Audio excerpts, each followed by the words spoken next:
طالع عن اهلك في الدنيا، اشتغلت كل حاجة وفشلت، كل اللي حواليك شايفينك ما انتش نافع في حاجة وخلاص جبت اخرك، يبقى صدقني الفيديو ده ليك. ما تروحش في اي حتة وتعالى معايا نشوف.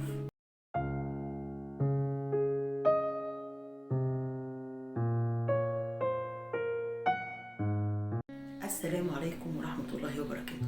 حبايبي في كل حتة، انتوا عارفين ان في دراسة علمية بتؤكد ان انت زي ما انت شايف نفسك. ايوه بالظبط كده، يعني بمعنى ان شوف انت شايف نفسك ايه وانت هو ده. شايف نفسك فاشل يبقى انت فاشل، شايف نفسك ناجح بس الدنيا معاندة معاك يبقى انت ناجح وهتنجح. وصدقوني يا جماعة، اللي بينجح عشان طلع لقى الدنيا حواليه متظبطة ان هو يبقى ناجح، عمره ما بيحس بحلاوة النجاح. لكن اللي بيفشل مرة واثنين وثلاثة ويسعى ويتعب، ساعة ما بينجح ويوصل بيبقى فخور قوي بنفسه وبيبقى فرحان انه عمل حاجة غيره ما تعبش زيه عشان يعملها، فيحس ان هو فعلا يستحق الحاجة دي، يستحق النجاح ده، يستحق الفلوس اللي بقت معاه، يستحق حب الناس اللي حواليه. صدقوني النجاح بعد فشل أطعم كتير جدا من النجاح لمجرد ان انت طلعت اتلقيت الدنيا متظبطة حواليك عشان تنجح. مش مصدقيني؟ انا النهاردة جايبه لكم امثلة من حول العالم كله لناس فشلت جدا في اول حياتها، بس بعد كده بقوا معلمات مميزة في العالم اجمع. ناخد اول مثال، طبعا كلنا عارفين شركة مايكروسوفت بصاحبها بيل جيتس. بيل جيتس من اغنى اغنياء العالم. عارفين بيل جيتس بدأ ازاي؟ تعالوا اقول لكم. بيل جيتس فشل في الدراسة، مش بس كده، فشل في اول شركة اشتغل فيها. اشتغل على نفسه، ما قالش خلاص الدنيا كده مقفلة من حواليا وراح قعد على القهوة وقضاها. لا، اشتغل على نفسه جامد جدا لغاية ما أسس شركة مايكروسوفت اللي انتوا كلكم عارفينها وعارفين برامجها اللي حوالين العالم كله. انتوا عارفين راس مال شركة مايكروسوفت وصلت لكام؟ تخطت 700 مليار دولار. تخيلوا واحد فاشل في الدراسة وفي شغله يبقى معاه الفلوس دي كلها. ده إن دل على شيء فليدل على إنك لازم تشتغل على نفسك، لازم تصدق إن أنت هتنجح عشان تنجح. نموذج تاني، اوعى تسيب الفيديو أو تقفله، اصبر على رزقك. العالم أينشتاين، أيوة، اللي كلنا عارفين النظريات بتاعته لغاية دلوقتي، واللي لغاية دلوقتي ما ظهرش عالم على نفس مستوى عبقريته ونجاحه. عارفين أينشتاين كان في أول حياته فاشل جدا لدرجة إن هم كانوا بيقولوا عليه غبي. تخيل واحد في العبقرية دي ولغاية دلوقتي مفيش عالم قدر ينافسه في عبقريته ونظرياته، إلا إنه كان بيوصم وهو صغير بالغباء، لدرجة إن هم رفضوه من الجامعة لما راح يقدم أول مرة بسبب أفكاره اللي كانت خارج الصندوق.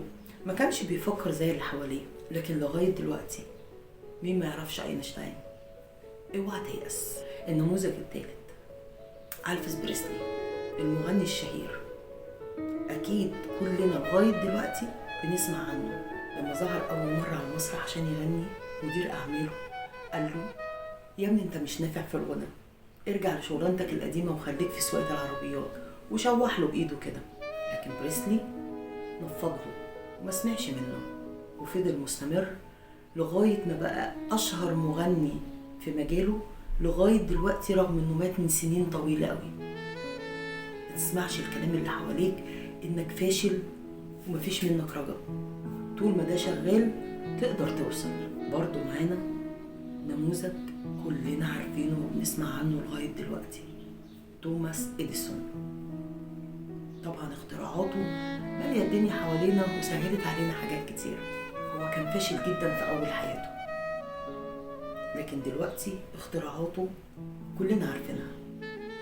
أي نعم كان في لغط عليه إن هو بيسرق الأفكار دي من العمال اللي حواليه والناس اللي حواليه، إلا إنه برضه يعتبر حتى لو هو فعلا كان بيسرق الأفكار دي، بس هو برضو نجح انه يستمر لغاية دلوقتي، اسمه معروف ومشهور. نيجي بقى للأخ اللي قدم على شغلانة ولا 2 واترفض وخلاص على كده، يروح يقعد على القهوة ويحط ايده على خده ويقول اصل الدنيا سودة حواليا ومش عارف اعمل ايه، واحتمال كبير يلجأ للمخدرات عشان ينسى الهم اللي هو فيه. هم ايه يا ابني؟ ما تشتغل، اسعى، بدل المرة مرة و2 و3. انت ما انتش قليل، دماغك لو شغلتها صح هتقدر توصل. بس ابعد عن اليأس والإحباط، هم دول العدو الأول للإنسان بجد يا جماعة. ولا الأخت اللي خلصت دراسة وحاطة ايديها على خدها وقاعدة مستنية العدل يخبط على بابها. انت قاعدة ليه؟ اشتغلي، انزلي، روحي وتعالي، اكتسبي مهارات جديدة، خدي كورسات، اعملي اي حاجة تجدد من حياتك وتخليكي تبقي احسن. اتقدموا لقدام، بلاش نفضل واقفين مطرحنا. اوعوا تيأسوا، خلوا دايما عندكم امل في بكرة، وثقوا تماما ان اللي ربنا شايله لكم بكرة احسن بكتير من اللي انتوا بتحلموا بيه. بس اسعوا عشان ربنا يديكم، لكن تقعدوا حاطين ايديكم على خدكم وعمالين تندبوا حظكم، هتروحوا فين ولا هتعملوا ايه؟ بصوا يا جماعة، من الاخر، لا يأس مع الحياة ولا حياة مع اليأس. زي ما مصطفى كامل ما قال يا جماعة، مش بتاع قشطة يابا، مصطفى كامل الزعيم الوطني المشهور. خليكوا حاطين الجملة دي قدام عينيكوا طول عمركم، لا يأس مع الحياة ولا حياة مع اليأس. اوعوا تركنوا لليأس يا جماعة، واوعوا تخلوا الإحباط يتملك منكم. اقع مرة، 10، 100، 1000 مرة، بس كل مرة لازم تقف على رجليك ولازم تكمل، ولازم تبقى حاطط قدام عينيك هدف انت عايز توصل له.